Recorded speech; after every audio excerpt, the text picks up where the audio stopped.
Bonjour à tous. La semaine dernière, dans le cadre de notre série sur l'électricité, nous avons abordé le stockage de l'énergie. Et aujourd'hui, nous allons étudier le transport de l'électricité. Le transport d'énergie électrique est le mouvement massif d'énergie électrique d'un site de production tel qu'une centrale électrique à un poste électrique. De nos jours, l'énergie électrique est très utilisée dans nos sociétés et est devenue indispensable à notre quotidien. Cette énergie est également considérée comme propre et est alors davantage utilisée. Afin de délivrer cette énergie aux nombreux consommateurs, celle-ci doit être transportée à l'aide de nombreuses lignes électriques, aériennes ou souterraines, qui forment les réseaux de transport et de distribution. C'est ce que l'on nomme le réseau électrique. Ces réseaux peuvent parcourir des distances très importantes afin d'acheminer l'électricité. Il existe néanmoins des pertes d'énergie lors de ce transport d'électricité. Le transport de l'électricité reste un phénomène indispensable mais complexe. Nous pouvons alors nous demander comment transporter l'énergie électrique de nos jours. Dans un premier temps, nous évoquerons comment limiter les pertes d'énergie au cours du transport de l'électricité. Ensuite, nous expliquerons la nécessité du transport, puis nous élaborerons l'acheminement et enfin, nous étudierons l'effet Joule. Comment limiter les pertes d'énergie au cours du transport de l'électricité ? L'organisation des réseaux électriques repose sur des infrastructures de transport et de distribution. L'énergie électrique est produite par les centrales électriques et est transportée jusqu'aux différents usagers grâce à des lignes électriques exploitées à différents niveaux de tension et connectées entre elles dans des postes électriques. De nos jours, les utilisateurs de l'énergie électrique sont très nombreux, dû à l'avancée technologique qui nous pousse à l'utiliser quotidiennement. Par exemple, en France métropolitaine, nous pouvons compter environ 100 000 km de lignes électriques. Malgré la performance de ces réseaux, la complexité du transport électrique entraîne divers problèmes, tels que le problème de gestion et d'optimisation du transport, ainsi que de la distribution de l'électricité, trouvant leur solution dans des modèles mathématiques.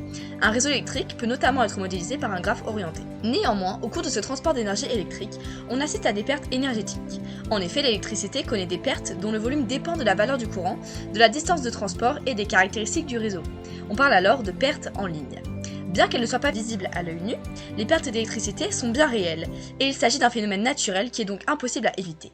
Mais on peut tout de même chercher à réduire ces pertes. Il est vrai que minimiser le niveau des pertes est important, afin de réduire l'impact du transport d'électricité sur l'environnement. Pour cela, il est possible de jouer sur la tension, puisqu'au sein de ces réseaux de transport, les postes électriques répartissent l'électricité et abaissent successivement la tension grâce aux transformateurs. En effet, entre les lieux de production et les zones de consommation, les réseaux de transport et de distribution sont composés de lignes électriques de différentes tensions. Les postes électriques qui connectent les réseaux entre eux et transforment les tensions génèrent 11% des pertes d'énergie électrique. Le fonctionnement de ces postes eux-mêmes nécessite la consommation d'une part d'énergie. Cette autoconsommation représente environ 3% du volume concerné. Utiliser les lignes à haute tension est alors une solution permettant de transporter l'électricité sur de grandes distances tout en limitant la quantité d'énergie dissipée due à l'effet Joule qui induit 78% des pertes. Effectivement, faire varier légèrement le niveau de tension aurait pour conséquence de limiter l'effet Joule. On retrouve également un impact des conditions climatiques sur le volume des pertes, dont 8% sont liés à une décharge électrique entre l'air et le conducteur. Afin de limiter ces pertes électriques au cours du transport d'énergie, il est aussi envisageable de réduire les distances parcourues entre le producteur et le consommateur.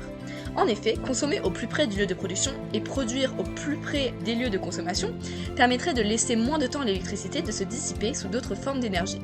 La solution idéale serait une production de chaleur ayant pour source l'énergie électrique, source située à proximité du lieu de consommation, car cela aurait pour conséquence de limiter la pollution et les risques industriels qui s'opposent à ce rapprochement lorsqu'il s'agit de grosses unités de production. Utiliser des métaux de bonne conductivité électrique, tels que le cuivre avec la conductivité la plus élevée de tous les métaux après l'argent, minimise également les pertes électriques. L'aluminium est aussi très utilisé pour les lignes aériennes. Il est également préférable de multiplier les câbles plutôt que d'en augmenter le diamètre afin d'assurer une circulation efficace de l'énergie et ainsi limiter l'effet de pau. Pour limiter les pertes d'énergie électrique, il est aussi possible d'utiliser du courant continu, ayant tout de même l'inconvénient d'imposer des installations lourdes de conversion AC-DC, ou encore d'utiliser la supraconductivité, soit un phénomène caractérisé par l'absence de résistance électrique et l'expulsion de champ magnétique à l'intérieur de certains matériaux, dits supraconducteurs, qui serait donc une solution théorique ou utilisée en laboratoire ou dans certaines installations sophistiquées, mais qui reste tout de même coûteuse et également consommatrice d'énergie. Ainsi, les pertes d'énergie électrique peuvent être réduites de différentes manières afin d'améliorer l'efficacité du transport d'électricité. Nous allons maintenant parler de l'importance du transport d'énergie. Tout d'abord, il permet de distribuer l'énergie produite à des endroits où elle est nécessaire. Par exemple, l'électricité produite dans une centrale peut être transportée à des maisons ou à des entreprises situées à des distances considérables. Toutefois, amener l'énergie depuis l'endroit où elle est produite jusqu'à l'endroit où elle sera consommée demande une grande organisation. Ce sont les réseaux de l'énergie. Ils permettent de distribuer l'électricité, le gaz et le pétrole à travers le monde. Les grands pylônes électriques que l'on peut voir dans les campagnes, dans les villes, ces installations sont souvent intégrées, permettent d'acheminer l'électricité de son lieu de production aux habitations et aux entreprises. Le réseau de haute tension fonctionne comme la colonne vertébrale d'un réseau complet et alimente le réseau de moyenne tension, qui lui-même conduit l'électricité en basse tension jusqu'aux nombreux endroits où on en a besoin. Ces lignes à haute tension sont des lignes électriques nécessaires pour le transport de l'électricité au niveau régional et local. La tension qui circule sur ces lignes est de 63 000 ou 90 000 volts. Les lignes à moyenne et basse tension reposent sur les poteaux et contrairement à celles-ci, les lignes à haute tension sont reconnaissables grâce à leurs grands pylônes métalliques. Plus ils sont élevés, plus la tension qu'ils soutiennent est grande. Les lignes électriques à haute tension sont également équipées de chaînes isolantes, généralement constituées d'acier de verre ou de porcelaine. Leur nombre varie selon l'importance de la tension sur la ligne. Ces isolateurs sont utilisés pour isoler la charpente métallique en empêchant l'électricité d'y circuler. L'utilisation des lignes à haute tension est priorisée puisque l'augmentation de la tension limite les pertes d'énergie. Au niveau des régions et des départements, elles alimentent les agglomérations et les entreprises ou industries, grandes consommatrices d'énergie. De plus, nous pouvons mentionner l'utilisation des lignes électriques à très haute tension, qui transportent l'électricité depuis les centrales avec l'avantage de pouvoir parcourir de longues distances en subissant des pertes minimales. Elles permettent également d'alimenter les grandes zones de consommation et acheminent une partie de l'électricité vers les pays frontaliers pour assurer la stabilité du réseau, la sécurité d'approvisionnement et les échanges commerciaux. Ainsi, le réseau de distribution utilise les lignes moyennes et basse tension, alors que le réseau de grand transport utilise les lignes haute et très haute tension.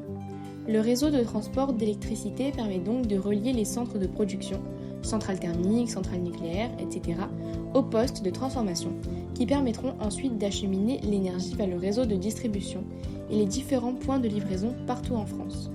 Ce dernier reste très complexe puisqu'il couvre l'ensemble du territoire français et qu'il existe différents types de lignes, aériennes ou souterraines. Également, le transport d'électricité permet de stocker l'énergie pour une utilisation ultérieure.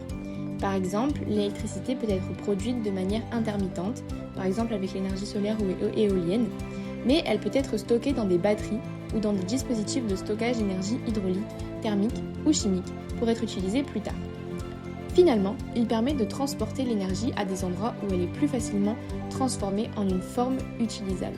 Par exemple, le gaz naturel peut être transporté par pipeline et utilisé pour produire de l'électricité ou chauffer des bâtiments. L'acheminement désigne les moyens logistiques mis en place entre le lieu de production de l'énergie jusqu'au lieu de consommation par le client. Lorsqu'on parle d'un gaz naturel, l'acheminement consiste au transport du gaz naturel entre le réseau de distribution et le point de livraison du client. Or, lorsqu'on parle d'électricité, l'acheminement consiste à l'accès et à l'utilisation du réseau de distribution et de transport pour livrer l'électricité au point de livraison du client.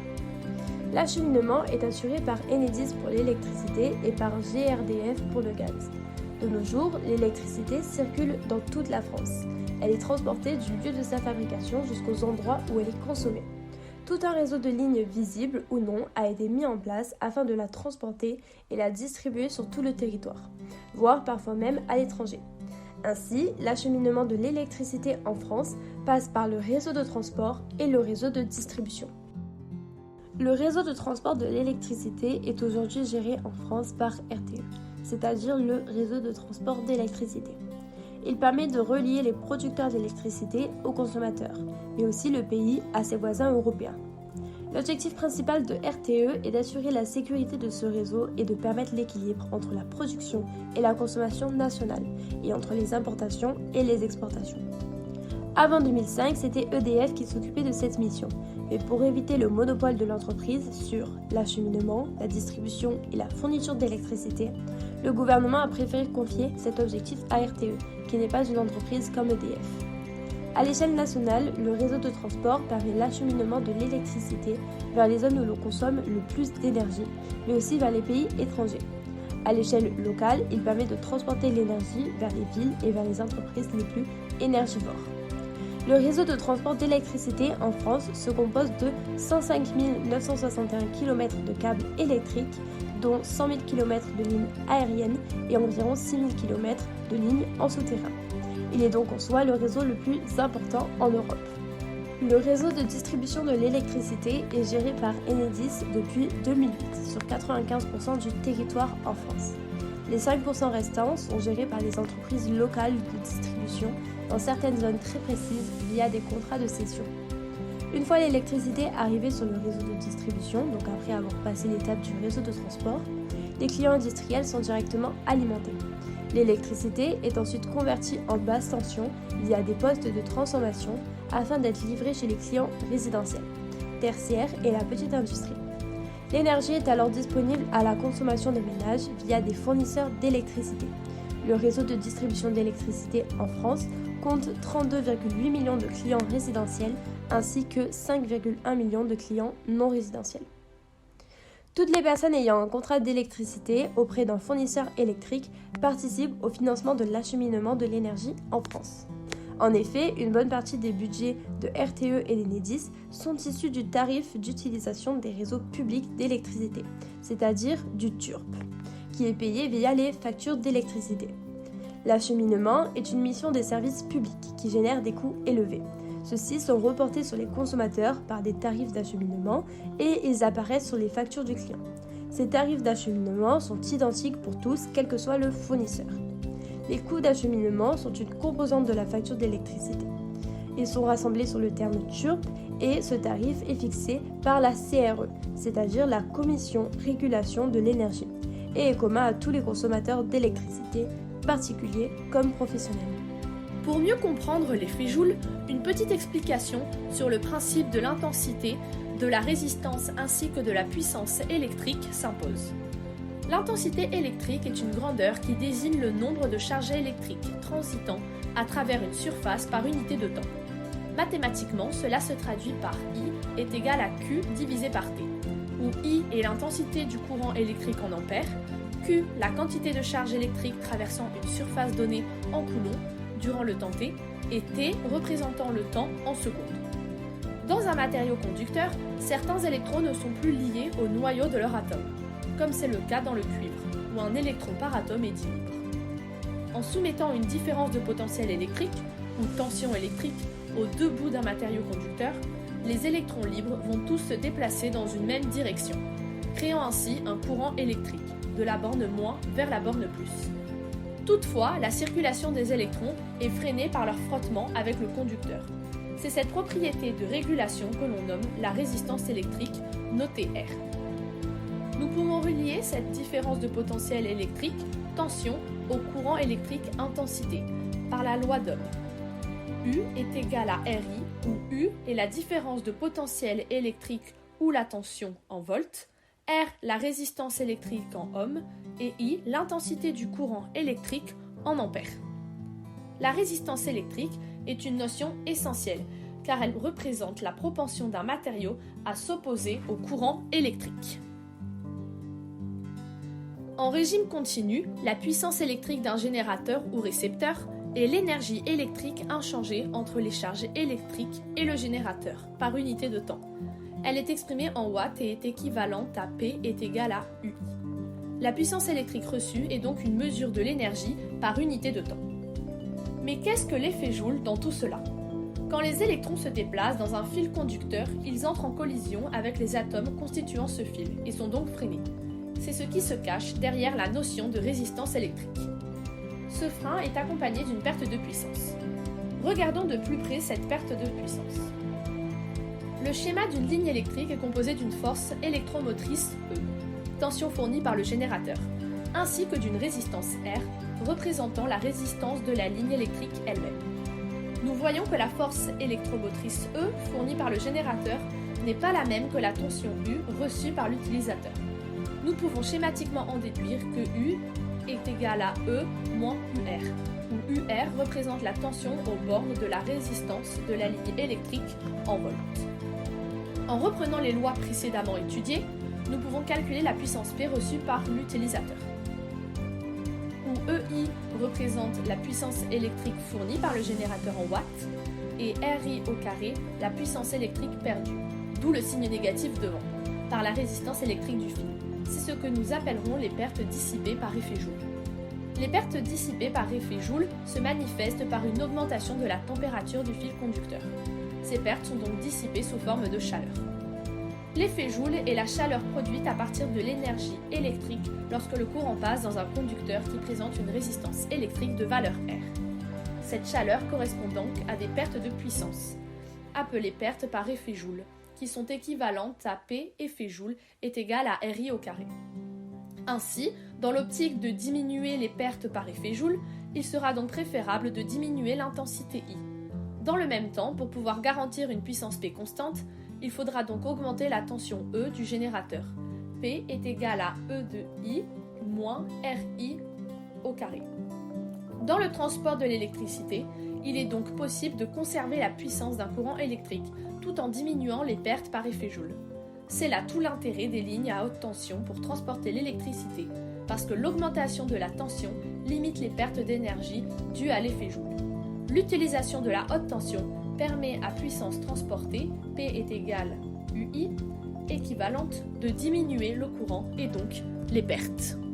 En conclusion, nous avons vu dans cette vidéo que le transport de l'électricité soulève quelques enjeux.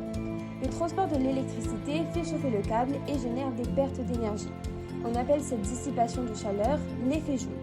Ainsi, on distingue des avantages à l'effet Joule, car l'intégralité de l'énergie électrique est transformée en chaleur, mais également des inconvénients, car l'énergie dégagée est perdue et se dissipe dans l'environnement sans possibilité de la récupérer.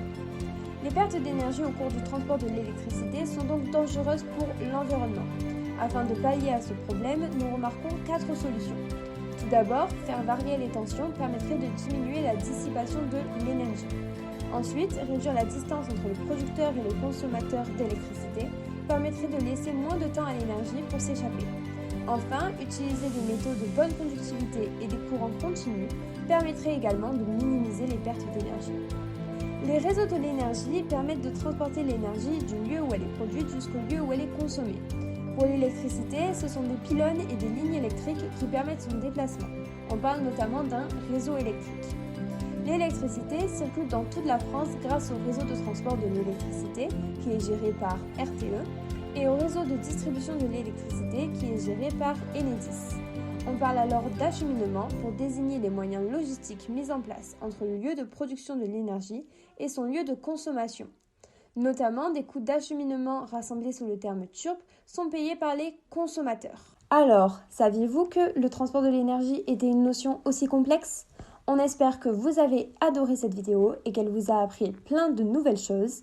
N'hésitez surtout pas à la liker et à vous abonner à notre chaîne YouTube. Merci.